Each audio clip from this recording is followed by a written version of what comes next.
I was reading Raw Story this morning, and I came across a story that seemed to me like it couldn't possibly be true, and it kind of isn't. The headline, which is "Woman Drove 190 Miles While Asleep," is kind of misleading. This is the story of a New Zealand woman who drove hundreds of miles while asleep at the wheel, and she was sending texts on her phone, so on and so forth. And police received an emergency phone call right after midnight on a couple days ago from a friend who said, "I'm concerned that this woman has gone out in her car after taking sleeping medication."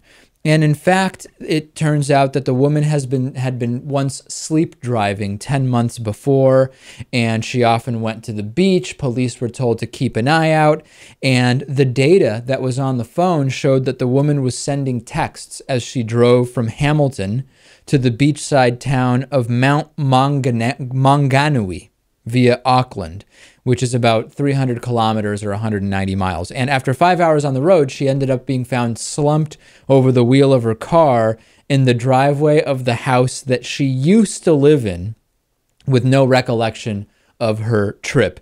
This is not someone who is asleep. They're just kind of in a hypnotic state because of sleeping medication, and they're unable to lay down new memories. So I think it's really misleading, Lewis, to say that when you hear that someone is sleep driving, you kind of assume that they are in some kind of state where they don't even know what they are doing at all. It turns out that's not really the case. It's just that they're unable to remember this and they're in kind of a hypnotic state. Doesn't mean it isn't dangerous, because you could go from being in a hypnotic awake state to just being asleep while you're driving, but it is not really sleeping.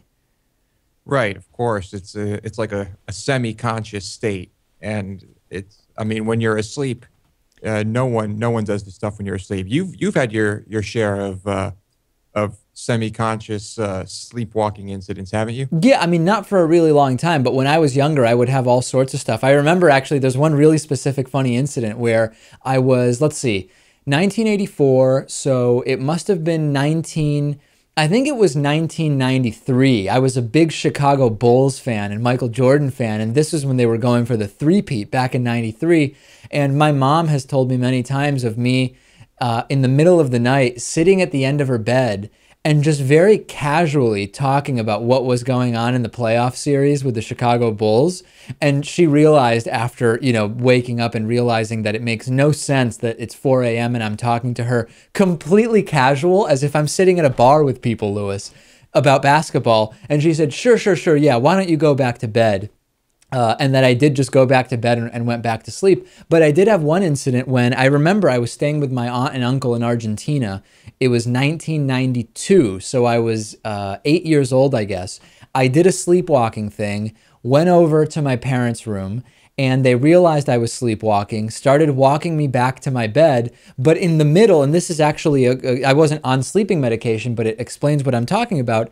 In the middle of the sleepwalking, I went from sleepwalking to being asleep, and I literally fell to the ground. I didn't faint because I didn't lose consciousness. I just went back to normal sleep. And my parents had to kind of like carry me to the bed. So yeah, I've had quite a few of these incidents, but not lately. Yeah, well, it's a good thing this woman who was driving didn't actually fall asleep. Right, it certainly is. I mean, she did eventually, but apparently she had safely parked in the house that she used to live in. What can you do?